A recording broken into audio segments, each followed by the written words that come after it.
will flip the gun to the other side.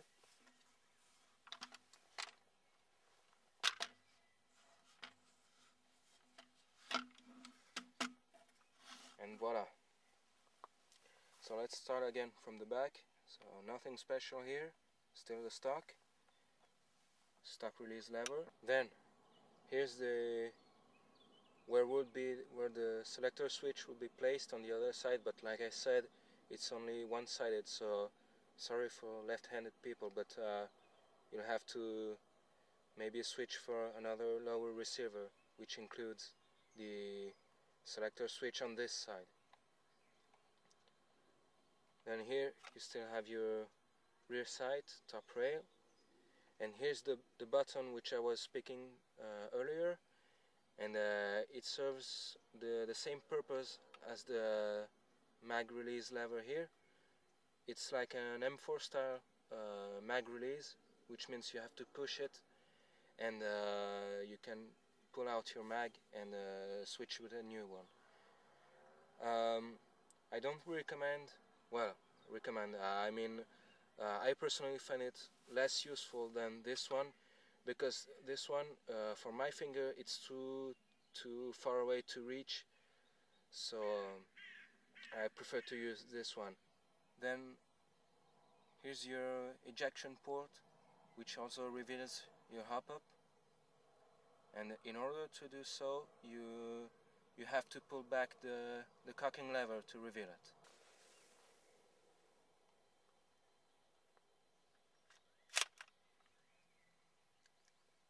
Alright, I don't know if you can see it, but this is the hop-up chamber here, and it is very precise, and it's not moving when you adjust it, so you don't have to fear to have an inconsistent hop-up.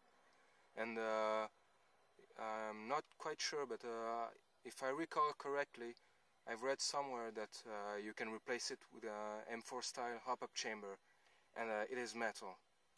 But this one is okay, so I don't see the point in replacing it. Oh, and you can also do the famous HK slap.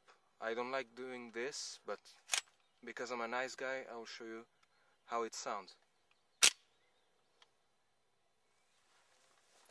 So that's it for the metal hop-up chamber. Now, here's your battery connector and the battery wires. They come out in front, but you also have the ability to rear wire your battery. So what I mean is that if you put a full stock with a large type battery, you have the ability to connect a wire extension that runs through your stock, through the solid stock, and plug it to your large type battery. I will show you later how it looks when I switch stocks. Okay, I think that's about it for the external features of this gun, and now I will tell you how to take it apart. So this is one of the simplest easiest gun to work on if you need to take it out, take it apart, I mean to disassemble it. So now I will explain how you do that. If you need to change the stock, as I mentioned earlier in the video, you just need to remove this pin right here.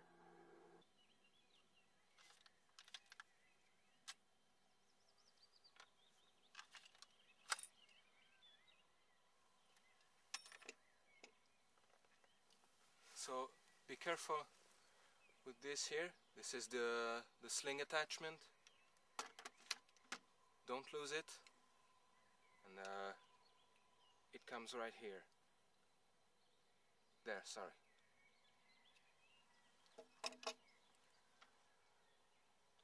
And this is the wire compartment I was telling you just a few minutes ago, where if you need to, if you want to attach a full stock, a solid stock, and need to attach wires here to attach to your large battery type, you can do it by plugging it here. And now, since I have a full stock with me, I'll show you how to install it.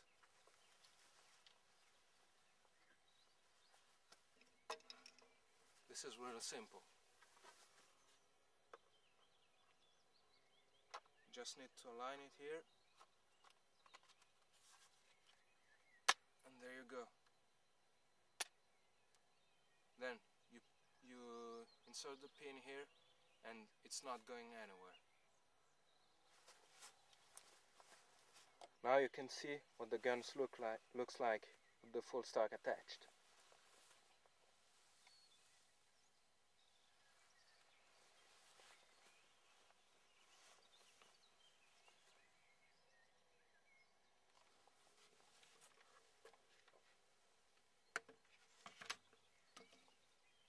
This is your sling attachment on the stock. To access the battery compartment, it's relatively easy. Just push this butt plate down. It's a little stiff, and then remove it, and here's your battery compartment. There is enough space to fit a 9.6 3700 mAh battery, but in order to do so, I started to do some work here. You will need to remove this that much space here, and same thing on the other side, because the battery comes until up there, and this will prevent you to safely insert the butt plate into place without pinching the wires and damaging them. Alright, now that you have removed the stock, in order to access the gearbox, you need to unscrew this pin here, and then once you've done that, just pull the lower receiver out of the upper receiver. It will slide out without any effort necessary.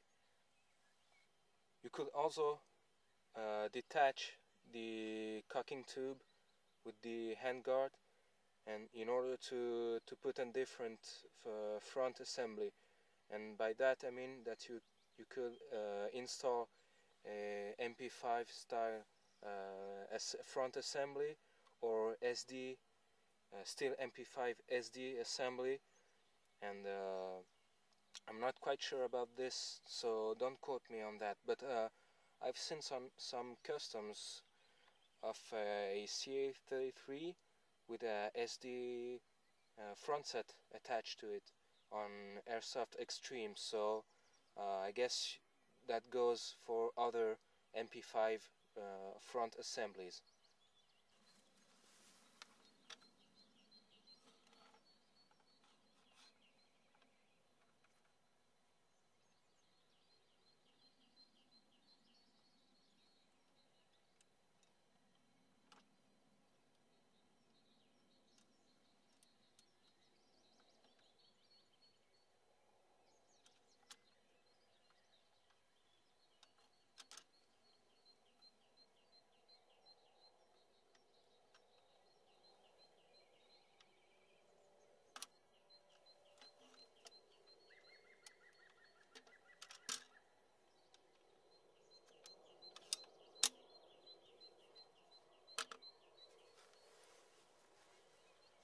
Just a quick note on the internals. So it uses a version 2 gearbox, and I can tell you about the motor it uses because I know it's a long type, but I haven't checked if it's a high speed or high torque or anything. And inside is the standard Classic Army internals, which means this yellow ugly piston, but I think it's quite solid, and also the metal gears made by Classic Army, which are very sturdy, and I think they have a good reputation because I've fired 1,000 rounds yet in this gun, and I think they're quite shimmed well also, because the gun hasn't jammed yet, so I think it's quite a nice work. But I'm going to replace all this, review the shimming, and install a King Arms 9mm ball bearing bushing gearbox. Alright, now let's talk about the magazines. This is the one that comes with the gun. It's metal casing, and according to the cardboard box which contains the whole package, it's written that it holds around 330 rounds. So here's how it looks like when it's inserted. Again, it's not really easy with one hand, I'm sorry. Okay, you did not hear a click, but it's in place, and I can tell you right now that at first, when the gun is new, it's a very tight fit, so you don't hear it locking in place or anything, and that's pretty inconvenient also, because you're not sure whether it's inserted correctly or not, so your only guess is to push the magazine forward like in a real firearm, to ensure that the magazine is inserted correctly and will not come off during battle. So to take it out, push the mag release lever, and then you can take it out. Now, this is the other magazines I use, so a few words about them. The first thing is that you'll see a difference in size. Okay, if I put them side by side, you can see this one is obviously longer and it looks nicer on the gun. I prefer this one, and it has much more capacity. Well, much more, not that much, but it has more capacity than the original magazine. So this one is 330 rounds, and this one, according to Classic Army, it's 450 rounds. And I've taken the liberty of installing this nice looking mag pull here.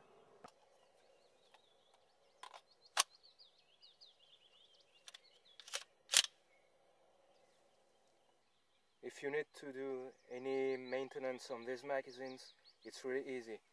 You just need to pull this bottom plate forward, and then the whole assembly comes out, and you can perform any repair you need. Classic Army recently came out with mid-cap magazines, and unfortunately when I spotted them, it was too late, because I already bought this 6-pack of high caps, and when the mid caps came out on Classic Army's website, I could not find them anywhere else but on 2 websites that were based in UK. If I'm not mistaken, it was Wolf Armories, and it was priced way too high for one mid cap. So I think I have to wait some more time before Classic Army decides to release a 6-pack like these ones, but with mid caps. And the mid caps, they hold 130 rounds, and they're also constructed the same way. So it means that the shell is metal. And I prefer mid caps because the rattling of the high caps when it's not completely full of BBs, the rattling it makes just makes me sick. And besides, you have to wind them for a certain period of time, and it's frustrating. So for the moment I have to play with this, but as soon as mid caps become available, and in terms of price as well, I will get them.